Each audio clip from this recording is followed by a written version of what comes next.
For Pete's sake, Carl, you guys can't even get the backdrop right. I'll be in my trailer. Good Lord, talk about the Red Menace. Is it my imagination, or does red paint somehow just manage to magically get everywhere? Maybe it's just more noticeable. There, I took the guns off the blue Spitfire. It now looks like the Recon model. Are you happy now? Are you not entertained?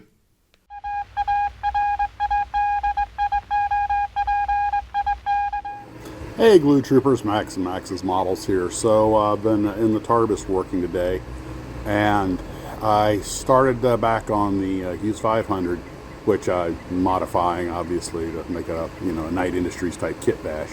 And while I was playing with it, I thought, well, so we're going to hang some weapons on it, of course. So rummaging through my vast array of unused weaponry, missiles mostly, and gun pods, and I got something that looked okay. Grabbed the horizontal stabilizer off the old Blackhawk to make a combination extra wing and missile pylon. And I decided, you know what, I'm going to go with a NOTAR and have all those leftover parts from the Sky Crane, so I made my own interpretation of a no-tail rotor system. Of course, the thing's all black, and the smoked windows worked about the way I hope. You can barely see the pilots inside, like their outlines, keeping it nice and mysterious, but they're not like just painted black. And then the Hobbycraft kit was a meh fit. Wasn't bad, wasn't great. I would describe the kit as average, and I decided I added a heat diffuser on top with a piece of, I think that was the back part of where you get, I believe it's the monogram P38 in the model with the second seat in back. I flipped that over and shaved it down and made a heat diffuser, even though I actually on the real Hughes 500 the exhaust goes out the back of the bottom of the egg, not out the top like a UH-1, but this is a modified helicopter. And of course used the arm from the B9, extra arm from a B9 robot to make the flexible hose for the manipulating NOTAR system, which is made of course in the Sky Crane exhausts. Then I did what was recommended. I hung it up over, I took the cars down and dusted everything off, and then put the Knight Rider diorama back together and hung it over that. So that was partly just to play with the idea of hanging models on the shelf, as because I'm running out of space, but also just something different to do, just have some fun, let your imagination run wild. Now, speaking of the making room, Glue Trooper sent me these pictures. He makes these little stands for mostly 1/72 scale models, so he can put models on top of models on the same shelf, which is a really neat idea. I might start looking at doing something like that. Of course, you probably don't have to do that if your model comes with a stand. So anyway, I had this little 1/72 scale Heller F-94, and I meant to build it a while back, got sidetracked. So today, I said, hey, you know what, it's just here. It's a real simple kit. I'll just put this together real quick, paint it later. And it would be a perfect chance to, put one up on a stand. I added the 170, because I don't have an F-94. I don't even know if I've ever built a model of the F-94. But anywho, even though I know somebody used to fly in one, but that's another story. So as I'm working on it, I go, I'm going to put it on a stand, and then I realize it doesn't come with any pilots. And I can either go dig out some pilots to wedge in there, or I just go put it on its wheels and use some of those weights I got. There'll be a chance to play with those. Grabbed a couple of flat leaded weights with a sticky on the back, which by the way isn't real sticky, but it's enough. Sure enough, no matter how much them in, they didn't fit. They were just a little too big. And I was like, okay, well, I've got that split shot. I'll just put some of that in with putty. But I was looking at the barrel shape of the nose. I was like, 5 will get you 10, a 44 slug will fit in here. One of my old slugs, sure enough, fit perfectly. I put a little CA glue on it, helped tack it down, but not even necessary. There's no place for it to go. I was like, leave it to me to, go buy all these new weights, and then the very next model I picked, you can use one of the old weights, which, when I was pre-fitting it, I just instinctively put a little glue down, like, oh God, I just glued the halves together. I don't have the weight in place. Good move, Slick. My blonde is showing, baby. But pull it apart, got it together, it's in there hardening now. So speaking of which, it's probably time to go in there and get back to work. Talk to you later. Well, hello, Blue Troopers. I'm back. Okay, I got most of this Heller F-94B done, assembled. And I got the canopy masked and put on with white canopy glue. Then followed up by clear coating it. And now most of it's in primed. I painted some black over the seams and everything just to see how they showed, sort of as a pre-primer, if you will. And then I hit the whole thing with primer, except for the black. It's been semi-glossed coated, so I'm going to leave that alone. I'm going to give it overnight to harden, then I'll mask the nose cone off. You notice they have a little radome there. So then tomorrow, what my plan is to shoot the orange first on the wings and tail. I think that's going to be a little bit easier to mask off than trying to do it the other way around, because of the drop tank mask around. The drop tanks will be easier to paint the wings red. Then once that hardens, I can mask the wings. It's easier trying to etch around the drop tank. You know what I mean? Always looking for the easy way to do something. This, of course, is a Heller Humbrol kit. And the F-94, which is basically a glorified T-33 with an afterburner and guns and a radar in the nose. They had to put the guns on the pods because they had to put the radar in the nose where the guns went if you were going to arm the P-80, F-80, or T-33. And the airplane was always an interim aircraft. It was kind of a disappointment, but no one expected it to be anything else. But they did learn a lot from it. Memory serves me right, it was the first Air Force jet equipped with an afterburner. And no one expected too much out of it. It was a straight wing first generation jet. So, but it was an interim airplane, and it gave us something to work with until better planes like the F-86 could come out. Of course, you have the later versions of the F-94 that had the Mickey Mouse rockets, and those were well, they couldn't shoot down a Hellcat drone, if you guys remember the Battle for Los Angeles. I'll see if I can link a documentary video about it here, but basically after the war, an old Hellcat drone plane went autonomous. Yeah, they lost the ability to control it, so they sent some people to go shoot it down. This was made for shooting down bombers, and it was designed to shoot down a big, slow-moving Russian bomber, like basically their copy of a B-29. And instead, they were trying to get this little single-seat fighter that was all droning around on its own. And it was daylight, and the thing was painted, bright color, but they weren't able to do. They fired all the rockets, and I don't blame the pilots because, the radar intercept officer is supposed to line everything up. And in fact, I think it was the movie Jet Pilot with John Wayne. They actually show how the intercept worked. And man, it was a primitive system. I did know a fellow who was a Lockheed engineer, career Lockheed man, and he had worked on the, I believe it's SM-64, the Snark, out of here in Florida. And he would follow them in an F-94, and he was a civilian, but he would be in the back seat. And he had the radio control, so he could fly the Snark by radio control. And so he got a lot of backseat time in him. And yeah, I'm sure it was a fun job, but it was, just basically glorified T-33.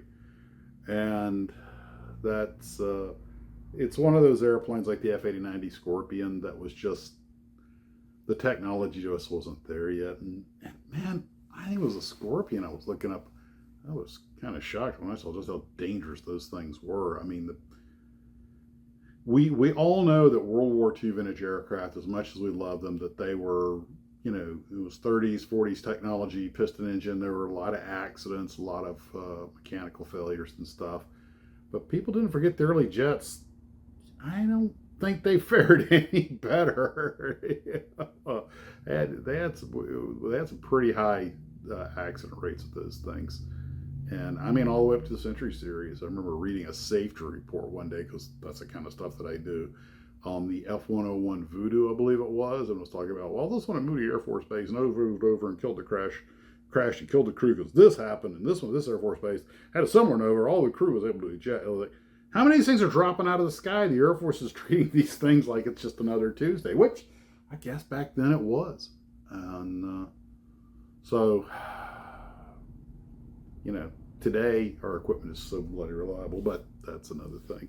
By the way, something I hope to get around to for too long is I've been watching some documentaries on pilot helmets, and when I was in the Army, the SPH-4 helmet was the standard Army issue helicopter pilot helmet, and it stayed that for a long time. The SPH-4B followed it, and you can tell them at a glance, because the SPH-4 is what you see most of the guys in Vietnam, at least after the late 60s, wearing. It's got the kind of the Mickey Mouse domes here for the big headsets, and it's got one slider in the center.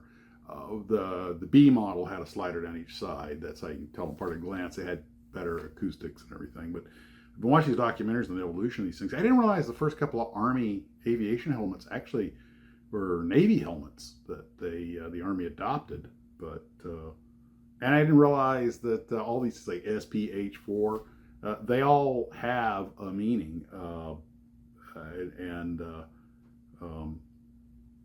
Like the modern helmet, which I think is the HGU 56, it literally, HGU stands for headgear unit. SPH-4 stood for something like soundproofed flight, or soundproofed helmet. It's not, I'll go look it up. I'll probably put it overhead, or it'll be in the document. Anyway, the reason I thought I might get into this is because when we build models, a lot of times model manufacturers just throw the same little pilot figure in with every kit, kind of generic. And sometimes you'll look and you go, hey, wait a minute, they're throwing this little guy in there, but that helmet's wrong. And I know some of us are detail freaks. Most of the kits have gotten pretty good about being pretty accurate about that. I noticed a lot of Tamiya and Monogram jet kits, they had the right Air Force helmet and everything, but they got pretty good about putting in a character specific to each airplane, but not always. Sometimes you have the same guy with the clipboard in the F-106, the F-102, and maybe the Thunder Chief, although they'd probably all be using the same equipment. I had, years ago, the Air Force had a standard issue helmet, and I think they gave it to both helicopter crews and bomber crews, that had a slider back here on each side. I'll look it up. I want to say it was something that HGU-4 or something like that. Anyway, one of the kids at my school back in the 70s, so this is 79, I think his dad had been an Air Force crew member, enlisted crew member on a B-52, and he came home and he still had his helmet, and I don't know what happened, but the kid wanted to bring the helmet to school, sold it to a student, who sold it to another student. I wound up getting my hands on it. I used a bunch of home movies. I love that thing. But it was the big one that had the two sliders. I don't think fighter pilots ever used that one because it was pretty heavy, but that kind of got me interested. I mean, when I was in the Army, I actually bought at a pawn shop, I bought an SPH-4 just before I got out of the Army, but it was a little too tight. I saw one on eBay that was an extra large, which are hard to find, and I think they're only asking about $250, and they actually have the history of the pilot, a career guy with a pretty interesting history. And I thought about buying it, but I was like, I don't fly anymore. What are we going to do? Just sit on the shelf as a $250, conversation piece. But then part of me kind of wants to grab it just because you got the history of the guy, because his family sold it after he passed, and you thought they would have kept that. I know the colonel next door said he's up in the attic somewhere. He still got his old flight helmet. And I'm kind of like, you want to dig that out someday, let me know. But I'm going to ask a 90-year-old man to go up in the attic because I feel like going on a souvenir hunt. But anyway,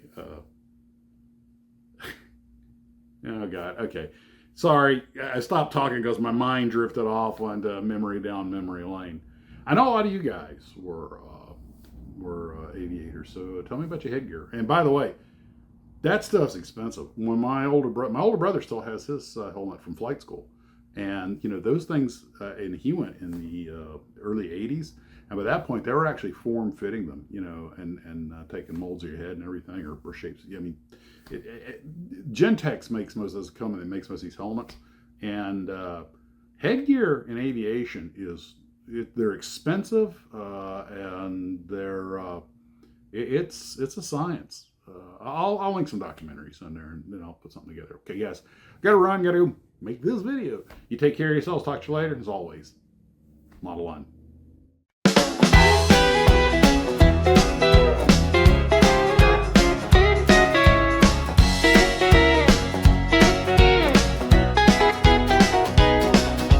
I snap a shot of my shiny jet, angle so perfect you'd never forget. I line them up like a beauty parade, but they don't get posted on my page. Click, click, snap, and I save them all on my phone, a museum hall. Pictures of glory that never take flight, fantastic dreams hidden from sight. A tank so tough it could rule the land, captured in light looking mighty grand, but they all just wait in their digital tomb, lost in the archives of my camera's room. Click, click, snap, and I save them all on my phone, a museum hall. Pictures of glory that never take flight, fantastic dreams hidden from sight. I swear one day I'll post and share these masterpieces beyond compare, but then I blink and weeks go by and my models wait as time flies.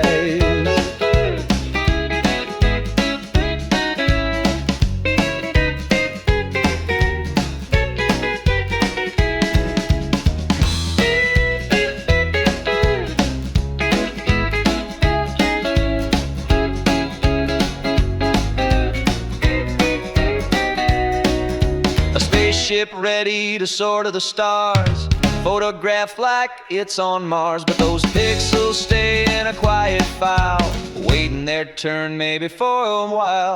Click, click, snap, and I save them all on my phone, a museum hall.